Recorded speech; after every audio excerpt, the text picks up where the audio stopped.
Buenas tardes, gracias por venir y bueno, presento la mesa. Estarán aquí con nosotros Nacho González, que es el autor del libro, Salvador Braga, que es el editor, y Alfonso Landí, que lo conocéis todos. Para mí es nuevo, es una faceta nueva presentar un libro, pero me hace especial ilusión. Dentro de la Concejalía de Toros me ha tocado hacer muchas cosas, pero una de las que me faltaba era pues presentar un libro, y qué mejor que presentar un libro pues de temática taurina, ambientado, una novela ambientada en nuestra tierra, ambientada lógicamente en el mundo del toro, y escrito pues por un palantino y un vecino como es Nacho, que es vecino de altura, y que bueno, he compartido con ella también alguna presentación de otra de mis pasiones, como es el fútbol, y bueno, pues muy contento de estar aquí, contento también de ver pues, gente del mundo del toro en la sala, presidentes de las peñas taurinas, emboladores, algún caballista que otro, y bueno, pues lo dicho, una satisfacción que al final de la legislatura pues, se me dé la oportunidad de presentar un libro, además en el Salón de los Alcaldes, que es donde se dan a conocer muchos de los libros escritos por segorvinos, por palantinos y también por valencianos que vienen aquí a presentar sus obras. Yo, como soy el que menos tiene que hablar esta tarde, ya os paso la palabra a Salvador y bueno, animaros a todos pues, a leer el libro y a disfrutar de la novela y de una novela taurina y conforme ahora nos contarán, pues reconocida en nuestro entorno, y que muchos de nosotros vamos a saber visualizar zonas en ella. ¿Vale? Paso con Salvador. Bueno, muy buenas tardes. Fórmula de agradecimiento inicial: cuando uno le regalan su tiempo para escuchar lo que uno tiene que decir, uno tiene que ser agradecido. Así que, por supuesto, mi agradecimiento a todos los asistentes y, por supuestísimo, al concejal de Toros y al Ayuntamiento de Segorbe por abrirnos la puerta de su casa, porque creo que en la editorial que tenemos entre manos ya es la cuarta vez que venimos a hacer una presentación, con lo cual, pues bueno, no está mal. Si tuviésemos que hacer un catálogo de las profesiones de riesgo que hay en esta sociedad, pues algunos dirían que ser astronauta es una profesión muy arriesgada, ser escalador es una profesión arriesgada, ser bombero es una profesión arriesgada. Pero a mí me gustaría que pensaseis si el hecho de ser editor en el siglo XXI no significa también, aunque uno no corra riesgos físicos, sí el adentrarse en una actividad en la cual uno se lleva, por cada disgusto que se lleva 0,2 satisfacciones, Con lo cual uno debe tener una conciencia y un compromiso con el formato libro de pensar que esto sigue teniendo sentido en el siglo XXI, sobre todo cuando vemos a los chavales que, desde luego, hoy a los millennials les dicen que son digitalmente activos, ¿no? Esa competencia que puede haber entre un libro, que no es más que un árbol partido en rodajitas y cosido por el lomo para ser el soporte o bien de la creatividad o bien de la ideología de una época, tiene que competir hoy en día con un montón de dispositivos que huelen, que hablan, que se mueven, que saltan. Es decir, ahí hay un partido en el cual este objeto pues parte en desventaja, pero en un momento determinado uno tiene que encontrar el sentido a seguir haciendo libros. Fijaos, hace 12 años nos hicieron una predicción de que esto hoy en día, en el año 2021, iba a ser igual de exótico que una máquina de escribir, que un fax, que una cabina de teléfonos, que una cámara Polaroid, y que al final íbamos a tener que estar visitando estos objetos prácticamente en los anticuarios. Afortunadamente eso todavía no ha sucedido, pero uno tiene que encontrar un estímulo siendo editor para seguir haciendo libros y en mi caso concreto yo el estímulo lo he encontrado. Uno se puede encontrar editoriales ahí en la calle, en la que como en una sociedad avanzada del siglo XXI uno quiere tener una sanidad de primera, quiere tener carreteras de primera y que nuestros hijos vayan a colegios públicos de alta calidad, pues al final fabricar libros es una actividad económica con la cual generar tributaciones y cotizaciones sociales igual que quien presta servicios jurídicos o igual que quien fabrica bicicletas. Eso obviamente no responde a por qué nosotros tenemos una editorial. Una segunda respuesta podríamos encontrarla en que el tener hoy una editorial significa un motivo para atraer talento. Oye, si tú te puedes permitir el lujo de hacer libros y que esos libros se conviertan en los libros que a uno le gustaría encontrarse en una librería y tú tienes un proyecto y hay gente que convierta en literatura aquello en lo que tú crees y te puedes permitir tener una editorial porque te dejas de muchas otras cosas para hacer libros, pues bueno, esa podría ser una aproximación a por qué tenemos una editorial, pero tampoco responde absolutamente. Una tercera respuesta, y vamos aproximándonos a por qué tenemos una editorial, podría ser ese acrónimo de RSC que significa Responsabilidad Social Corporativa. Ojalá todas las empresas a las que les va bien en este país entendiesen que debe ser una obligación ciudadana que una parte de aquellos fondos con los que retribuyen a sus accionistas, poder desarrollar con esos fondos actividades culturales, actividades deportivas, actividades sociales, es decir, devolverle un poco a la sociedad de aquello con lo que a ti te está nutriendo como empresas a las que les va bien. Y eso de la RSC o Responsabilidad Social Corporativa en la Fundación Binatea Editorial lo hemos elevado al último nivel. ¿Por qué tenemos una editorial en la Fundación Binatea? ¿Pues sabéis por qué? Porque nos damos una vuelta por el mundo y hay niñas que sufren ablación de órganos genitales. Nos damos una vuelta por el mundo y nos vamos a Senegal y vemos que por el hecho de ser albinas a muchas niñas se les extraen las falanges porque dentro de aquella mentalidad tribal, pues esos dedos se convierten en un amuleto para quien los tiene.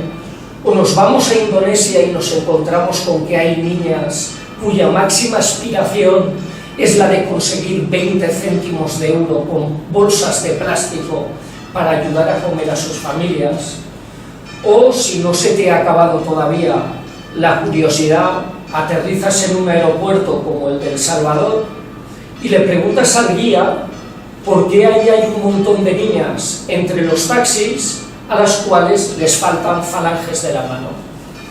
Y la respuesta viene en forma de rodillazo en el estómago. Y te dicen, mira, estas niñas proceden de comunidades indígenas y su única utilidad para ayudar a sus familias es la de, con sus manos, insertar aquellas mechas en los artefactos pirotécnicos con los que después se festejan las fiestas.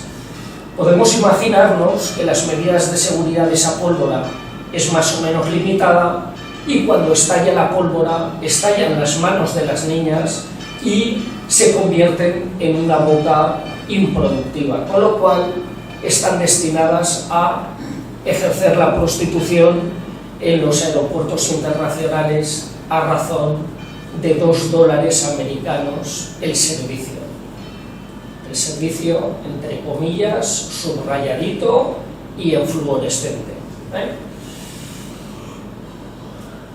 Y en la ecuación de la Fundación Binatea Editorial, pues se nos ha ocurrido que vamos a hacer libros para que las niñas del Salvador, en vez de estar ejerciendo la prostitución, pues podamos enseñarles un idioma en el que puedan hacer de traductoras para los empresarios internacionales que llegan al país, o a las niñas que en Senegal se les practica ablación de órganos genitales o se les quita alguna falange, enseñarles costura, enseñarles informática, enseñarles a leer para que piensen que la textura de su piel no es la condena a la que se van a tener que ver obligadas durante el resto de sus vidas, o aquellas niñas que recogen plásticos en los vertederos de Yakarta, pues que tengan un estímulo, porque las tenemos jugando al fútbol en equipos en las que ellas acaban entendiendo que el deporte va a salvar sus vidas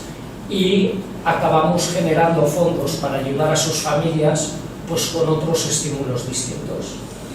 Si no he sido claro explicándoos por qué existe la Fundación Binatea Editorial, yo no os lo sé explicar mejor, pero tengo que deciros que hoy venimos a presentar un libro, que ayer lo presentamos por primera vez en Altura, que yo estoy tremendamente conmovido por tener en el equipo a Nacho, igual que en la primera fila tenemos a Fina y a su marido, que también han escrito en la editorial Binatea en otros trabajos, y bueno, que hacemos libros que si no salvan vidas, porque eso es propio de la divinidad, por lo menos las mejora, y en eso os garantizo que sabemos un montón. Muchísimas gracias.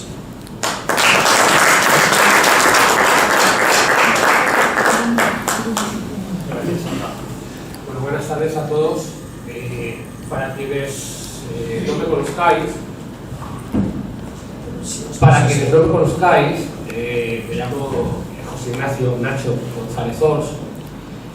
Soy alturano, vivo en Altura con mi familia, mi mujer y mi hijo, y pertenezco al ámbito del derecho. Yo soy abogado, ejerzo en un despacho de abogados de Valencia. Yo, por tanto, escribo por vocación, yo no soy un escritor profesional. Yo escribo por calmar ese ansia que todos tenemos por crear cosas que sean bellas. Debo reconoceros que yo soy un auténtico negado para las artes plásticas. Soy incapaz de pintar un cuadro, incapaz de esculpir una escultura. Soy también un auténtico negado para la música. Yo no sé tocar ningún instrumento, pero además lo he intentado y soy incapaz, no puedo. A mí lo que se me da medianamente bien es escribir. Por tanto, me refugio en la escritura para poder dar salida a esa necesidad, a esa ansia que todos tenemos de crear. Capítulo de agradecimientos, igual como anteriormente Salva. En primer lugar, gracias al Ayuntamiento de Segorbe y a Nacho Cantor, concejal de Festejos Taurinos, por esta oportunidad que nos han dado, por haber confiado desde el principio en mí para hacer esta presentación aquí. En segundo lugar, gracias también a la Fundación Binatea Editorial, a Salvador Rana, su editor. Espero que se consigan vender muchos ejemplares para poder llevar a buen puerto esa vocación de la Fundación y la labor solidaria que desarrolla. Y gracias también a Alfonso por haberse brindado a participar en este acto y a todos vosotros por haber asistido a esta presentación, que espero que no resulte demasiado pesada. Una de las manifestaciones más básicas de la cultura, pero a la vez más placenteras, es la lectura. Por regla general, quien quiere acceder a la cultura tiene que llevar a cabo un esfuerzo. Quien quiere ver, admirar un cuadro o una escultura, tiene que desplazarse al museo. Quien quiere disfrutar de un monumento tiene que ir allí donde está ese monumento. Quien quiere disfrutar de un concierto tiene que desplazarse al auditorio. En cambio, quien quiere disfrutar de un libro, lo único que tiene que hacer es coger el libro y empezar a leer. Si además ese libro no es un libro de texto, no es un libro de filosofía, no es un libro de historia del arte, sino que contiene una ficción, una novela, el lector se adentra de lleno en el mundo de la literatura, que ofrece dos ventajas inmediatas. Por una parte, entretiene. Coger un libro y empezar a leer es trasladarte con la imaginación, con la mente, a aquellos parajes, a aquellos escenarios, a aquellos personajes que el autor te va proponiendo. Una persona puede estar encerrada en el desván de su casa que cuando coge el libro y comienza a leer, al igual como le ocurriera a Bastian, el niño protagonista de la historia interminable de Maite Lente, se convierte en un protagonista más de la novela y va recorriendo, va siendo guiado por el autor a través de los escenarios, los parajes, los personajes que el autor le va proponiendo. Por una parte, por tanto, leer entretiene, y por otra parte, leer culturiza sin esfuerzo ninguno, sin tener que dedicar ningún trocito del cerebro a memorizar cosas. Contaba a Carlos Fisas, el autor de la saga de Historias de la Historia, que le preguntaron en una ocasión cómo es que él sabía tanto y sobre tantas cosas. Y él respondió: es que leo mucho. El propio Fisas explicaba que la persona que le había formulado la pregunta pareció quedar algo desencantada, probablemente porque esperaba que el autor le dijera que es que él estudiaba mucho, que dedicaba muchas horas de estudio, pero no, es mucho más sencillo que eso, basta con leer mucho. Y si además la lectura es amena y nos traslada una serena nostalgia, pues todavía el acceso a la cultura es mucho más sencillo. Debo, no obstante, reconocer que no soy yo un escritor contemporáneo al uso. Hoy triunfa la fantasía épica, El Señor de los Anillos, Harry Potter. Triunfa también la narrativa histórica, Los Pilares de la Tierra, sin olvidarnos de ese subgénero de literatura erótica, con 50 sombras de Grey, por ejemplo. A mí, sin embargo, me sigue subyugando la literatura de los siglos XIX y primera mitad del XX. Ese realismo de Blas Ibáñez, o de Clarín y su regenta, de Galdós, con los episodios nacionales, o Misericordia, de Pío Baroja, o ya en el siglo XX, Miguel Delibes, con Los Santos Inocentes, o El Camino. Todos estos autores bebieron en definitiva del costumbrismo, de la novela costumbrista. Se define la novela costumbrista como aquella en la que el autor relata y define los usos y costumbres, los tipos sociales de un lugar determinado en una época determinada. Cuando yo comencé a escribir la novela, llevaba por título La dehesa, esbozo de una novela costumbrista.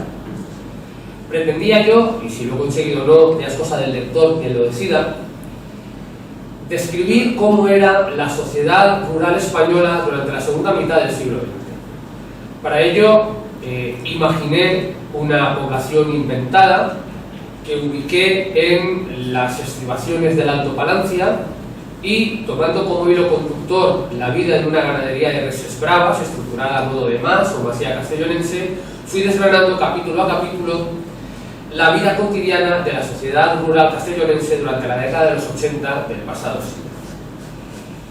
Por tanto, aunque los protagonistas, diríase, visibles de la novela son Germán el Chico y el Matildo, un toro, como en toda novela costumbrista, la verdadera protagonista es la sociedad. Es el café, es la escuela, es el consultorio médico, son las procesiones, son las bodas, son los entierros, en definitiva es la vida, el amor, la muerte. Debo, sin embargo, hacer una aclaración que a mí me parece esencial porque muchas veces no nos damos cuenta de ello. La dehesa del Garroferal es una obra de ficción, es una novela. Todo lo que se cuenta en ella ha sido inventado por mí. Cuando Gustave Flaubert publicó su novela Madame Bovary, se organizó un regular revuelo en la sociedad francesa de la época porque acusaron al autor de haberse inspirado para su personaje de Emma Bovary en una dama real de la sociedad francesa, y el asunto incluso llegó a los tribunales. Fue allí donde Flaubert, el autor, expresó su ya famosa frase: la Bovary c'est moi, Madame Bovary soy yo. La dehesa del Garroferal soy yo quien ha escrito todo lo que ocurre en la novela. Es verdad que a medida que vayamos leyéndola, la lectura nos irá evocando muchos sitios, muchos parajes, muchos lugares que nosotros nos recordará, que conoceremos. Pero hemos de tener en cuenta siempre que lo que estamos leyendo es una invención. Buena parte de la trama de la novela se desarrolla en una ganadería de reses bravas, la dehesa del Garroferal. Por momentos nos parecerá estar viendo la ganadería de Germán Vidal de Cabanes, en otras ocasiones será la de Ramón Benet de Altura, pero hemos de tener en cuenta que lo que estamos leyendo es invención del autor, es invención mía, que no tiene por qué coincidir con lo que realmente ocurre en la ganadería de Germán Vidal o en la ganadería de Ramón Benet.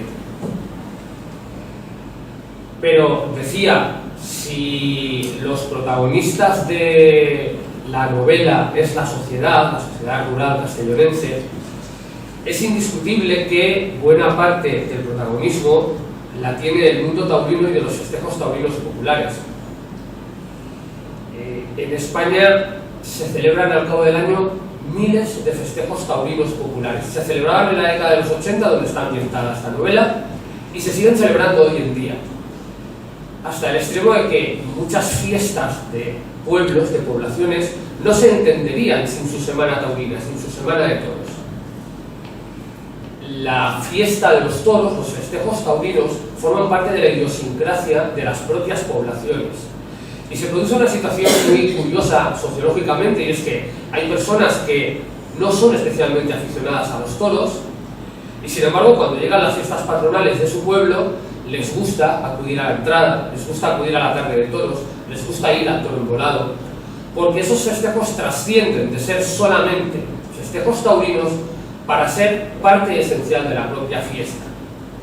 Cuando uno de los placeres más sencillos en fiestas es unos 10 minutos antes de la entrada hacer el recorrido por las calles donde va a producirse la entrada, y te vas encontrando con todo el mundo que está esperando exactamente lo mismo que tú, que es ver cómo se desarrolla la entrada. Insisto en que trasciende del mero festejo, del mero espectáculo taurino, a un encuentro con el resto de vecinos de la localidad. Por eso, una novela que pretende ser costumbrista y que pretende describir cuáles son los usos y costumbres de la sociedad rural castellonense de la década de los 80, tenía necesariamente que estar basada y centrada en el mundo taurino y servir, ya lo he dicho antes, de hilo conductor respecto de toda la trama de la novela. Hoy en día, y tengo que decir que muy lamentablemente, estamos asistiendo a un ataque y persecución absolutamente brutal contra los festejos taurinos populares, desde mi criterio personal, fundamentalmente por motivos políticos. Yo no entiendo otra explicación, fundamentalmente por motivos políticos. Ataque frontal y directo contra la celebración de festejos taurinos, basado fundamentalmente en tres circunstancias, en tres puntos, que además son puntos que no son auténticos, que no son reales. El primero de ellos es transmitir una imagen del festejo taurino totalmente distorsionada, que no se corresponde con la realidad. Se aprovechan determinadas imágenes, percances, momentos muy puntuales y muy concretos, para acompañarlos de un mensaje que se lanza a las redes sociales, haciendo ver, por ejemplo, que en el toro embolado se quema al toro, se ciega al toro, se maltrata al toro. Ese es el primer punto. Se niega la realidad de cómo se desarrollan los festejos taurinos populares. En segundo lugar, el segundo punto, se da una imagen distorsionada del aficionado taurino. En primer lugar, se quiere transmitir que es una pequeña minoría, se niega la asistencia masiva de aficionados taurinos a los festejos taurinos, y en segundo lugar, se quiere asociar al aficionado taurino con poco menos que catetos de pueblo que no saben ni siquiera lo que están haciendo. Y en el tercero de los grados, se asocia al aficionado taurino con un ser depravado que disfruta maltratando a un animal, desconociendo, por supuesto, cuál es la verdadera relación del aficionado con el toro. Y, en tercer lugar, el tercero de los pilares en los que se basa esta especie de confrontación frente a los festejos taurinos, se intenta desligar el festejo la labor de las ganaderías de Bravo en la defensa de los propios animales, transmitiendo la idea equivocada de que los ganaderos lo que hacen es aprovecharse y maltratar a los animales en lugar de preocuparse por su bienestar y cuidar por ellos. Por eso, en la novela se describe con mucho detalle, por una parte, cómo se desarrollan de verdad los festejos taurinos populares. En segundo lugar, cuál es la relación del aficionado con el toro, que es el protagonista del festejo, al que el aficionado admira y venera. Y, en tercer lugar, cuál es el trabajo real de las ganaderías de Bravo en la defensa y protección de los propios animales. Hoy contamos con la suerte de tener con nosotros a Alfonso Alandí Pertegaz, al que todos conocéis, caballista de la entrada de toros y caballos de Segorbe, miembro de la directiva de la Asociación de Moradores de la Comunidad Valenciana, y al que yo le voy a ceder hoy la palabra ahora para que nos explique toda esta relación de los festejos taurinos populares, de cómo se desarrollan y de la labor que desarrollan, de la relación del aficionado con el toro y de la labor que desarrollan las ganaderías.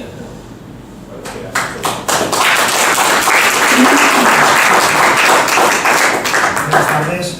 Pues en primer lugar es darte la enhorabuena por el libro que has hecho y a los que amamos la fiesta, pues la verdad que es una gran idea la que has tenido del libro, pues lo que explicas bien ahí, todos los actos que se realizan, ¿no?, un día de toros, y que se defienda la fiesta de los toros, pues es, para los que somos aficionados, pues la verdad que es lo que más nos llena de orgullo. Pues estamos en unos momentos en los cuales hay mucha gente que estamos recibiendo unos ataques indiscriminados sobre la fiesta, sin conocerla, y creo que para la gente del mundo rural es muy importante nuestra fiesta, ya tanto económicamente, pues hay muchas familias que viven de ella, como socialmente, pues no nos debemos de avergonzar, creo yo.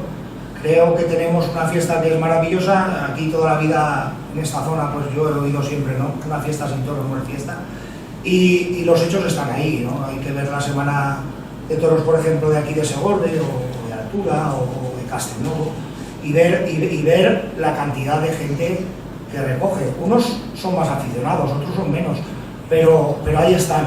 Y eso, quieras o no, pues vienen muchas familias de eso. Y esta gente hoy en día, que hay un movimiento animalista, que son animalistas de ciudad, porque yo considero que los que realmente son animalistas son los ganaderos, que son los que están los 365 días del año a cargo de esas reses, muchas veces incluso costándoles a muchos la ruina, ¿vale? Esta semana leía un fragmento. Hay un ganadero aquí en Zaragoza, que les llaman la ganadería Los Maños, José Luis Marcuello, y en el primer año de pandemia perdió 200.000 euros. 200.000 euros, pues, queramos o no, pues a todo el mundo les cocerían. Pues el hombre, simplemente por conservar la genética que tiene de tantos años escogiendo animales para tener lo mejor, pues han continuado y los hijos para adelante, sin ayuda de nadie. Ellos mismos son los que tiran para adelante, invirtiendo el dinero que ganan en otros negocios en lo de los toros, simplemente por amor al toro. Después, cuando llega una catástrofe como llegó, por ejemplo, este verano, el incendio que hubo aquí en Vejís, una ganadería de Raimundo, el de Torás, de Manol, ahí se pegó fuego todo. Los animalistas no aparecieron por ningún lado. Ahí los únicos que aparecieron fueron compañeros ganaderos, solidarizándose con él, llevándole comida para que los animales no se muriesen y, en definitiva, pues echándole una mano, ¿no? El tema este de los toros, pues se habla muchas veces malintencionado en contra de ellos, otras veces por desconocimiento. Yo estoy en la Unión de Emboladores y creo que lo más importante que tenemos por delante es enseñar, divulgar la fiesta, enseñarla sin reparos, enseñar lo que es la verdad. Lo que tú comentabas antes del toro morado, una de las tradiciones que más le están dando, pues no saben que existen pues unas normas para no hacerle daño al toro. No saben que hay muchos toros que a lo largo de su vida se envuelan en numerosas ocasiones. Oye, pues esos animales, de esa manera, se ganan la vida, se ganan el sustento. El dueño saca un dinero para él y para poder atenderlos, tanto con veterinarios, comidas, etcétera. Al cabo del año son pocos días los que trabajan los ganaderos y muchos los que hay que echar de comer, y todos los días del año. Y ahí están, ¿no? Pues esa gente, pues la verdad que no piensa en esas historias, ¿no? En Emboladores estamos cuando hacen una feria en Castellón, en Valencia, pues montamos stand, intentamos enseñar lo del toro embolado. Hace poco, viendo un comentario que hizo, claro, porque hoy en día con lo de las redes sociales, pues la gente se pone a escribir detrás de un móvil sin tener ni puta idea que si se quedaba ciego el toro embolado. Y digo, oye, ¿y tú por qué antes de hablar le contesté a una? Digo, no te informas, ¿no? Hay unos puntos en el reglamento del toro embolado para que las cosas se hagan bien hechas. Hay estudios de veterinarios sobre los cuales al toro no le pasa nada, puesto que para eso están los puntos esos, las argollas de fijación en las bolas, tienen unos pinchos para que no se resbalen los de esto, y esos pinchos no deben de superar los 3 milímetros. Pues hay estudios en que la capa córnea del toro llega a 6 milímetros, incluso a 7, por eso se ponen esos pinchos. La cuerda tiene que tener un mínimo de 24 milímetros. Hoy en día todos gastamos de 26, de 28 milímetros. ¿Por qué? Pues para que al toro no le haga daño, pues cuanto más menuda es, más se clava. Claro, esa cuerda pues no le hace daño. ¿Que existe algún accidente? Yo también he tenido accidentes trabajando y me ha tocado ir al médico a que me curen. Pues es normal, en todos los trabajos hay accidentes, pero lo que vengo a decir es que al final pues necesitamos de gente como Nacho, que ha creado este libro, de enseñar la verdad, ¿no? de nuestras tradiciones, y sobre todo no avergonzarnos, ir con la cara por delante y defender lo nuestro, pues que al fin y al cabo es lo que nos gusta.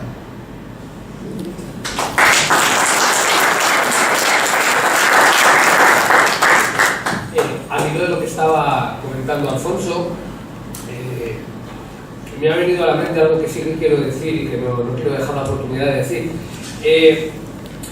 Toda esta gente que critica desde el desconocimiento la celebración del toro embolado, pero eso es algo parecido a lo que ocurre con esta gente que dice que la Coca-Cola es malísima, que es súper perjudicial para la salud. Cuando el mejor modo de acreditar que eso no es así es que al día se beben millones de Coca-Colas y a la gente no le pasa nada. Se habla de que el toro embolado es un acto de crueldad hacia los toros. Sin embargo, se celebran toros embolados en toda España, sobre todo en la Comunidad Valenciana y en Aragón, centenares, y los toros embolados vuelven tan tranquilos y tan normales a su ganadería después del festejo. Pero es que además, si vemos la celebración de un toro embolado, vemos como el toro deambula tranquilamente por las calles sin mostrar ningún tipo de malestar ni dolor. Evidentemente, si se le causara algún perjuicio, algún daño, algún dolor al animal, el animal estaría, como ocurre al principio de la embolada, todo el rato intentando quitarse esas bolas que lleva. Cuando no lo hace y deambula tranquilamente es porque esas bolas, del modo que están colocadas, no llegan a molestar al animal.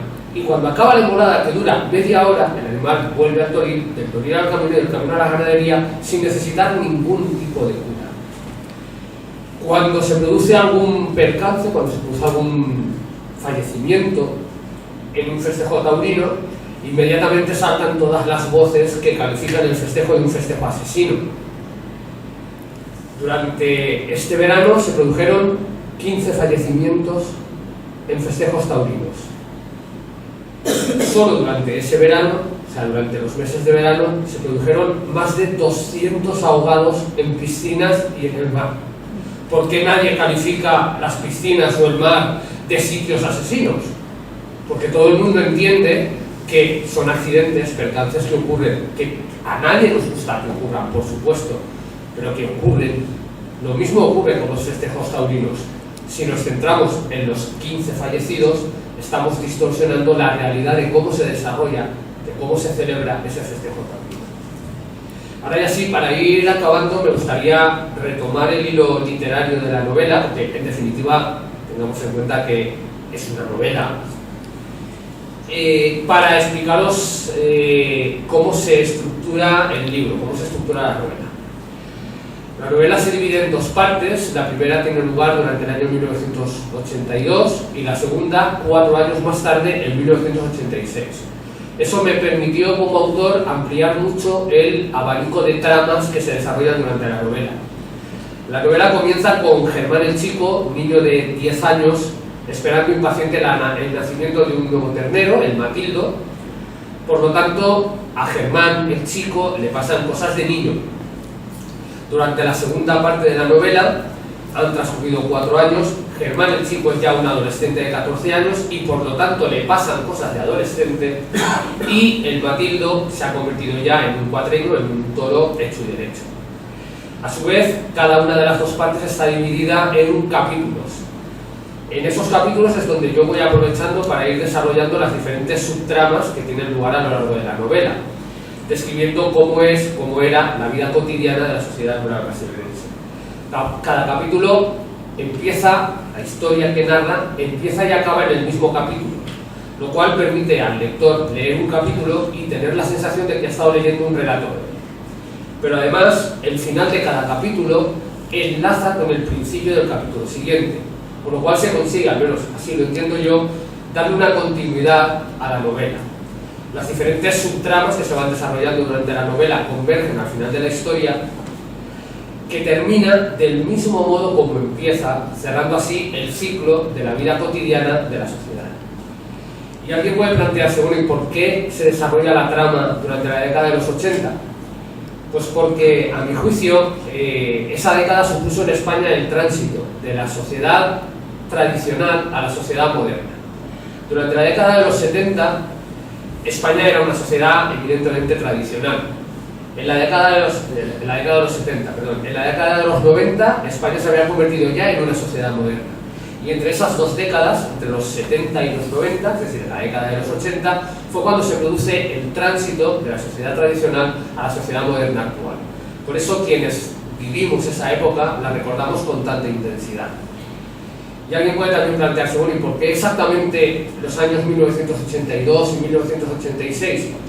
Pues porque, a mi juicio también, y más allá de connotaciones políticas, se produjeron dos hechos históricos absolutamente relevantes. En el año 1982 culmina la transición democrática española, que había comenzado en el año 1976 con los pactos de la Moncloa, había seguido en el año 1978 con la Constitución y en el 79 con las elecciones generales que mantuvieron en la Moncloa a la UCD de Adolfo Suárez, pero para poder dar por concluida la transición democrática era necesario alcanzar lo que se conoce como la normalidad democrática. Es decir, que fuera posible la alternancia política sin poner en peligro la propia democracia. Algo que había ocurrido en el año 1981 con el golpe de Estado de Tejero. Y fue con las elecciones de octubre del 82 y la llegada a la Moncloa de Felipe González de Alfonso Guerra y su famoso eslogan por el cambio, cuando se consiguió en España demostrar que efectivamente era posible la alternancia política sin que se pusiera en peligro la propia democracia. Y en el año 1986 se produce la entrada de España tanto en la entonces CE, la Comunidad Económica Europea, la Europa de los 12 se llamaba entonces, el germen de la actual Unión Europea, y la entrada también de España en la OTAN, en la Alianza Atlántica.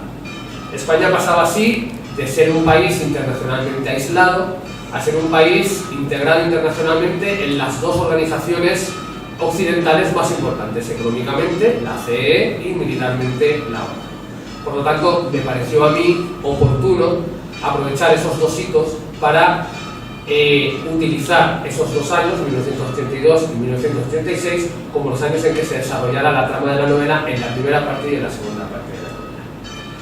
Si os parece, damos aquí ya por terminada la presentación. De todos modos, ahora empieza lo más importante para los lectores, que es coger la novela y desde la tranquilidad de vuestro hogar comenzar a leer, convertiros en protagonistas de la propia novela e ir pasando con vuestra mente por aquellos escenarios, parajes, personajes y tramas que yo como autor os voy proponiendo en la dehesa del Garroferal. Ahora sí, muchas gracias.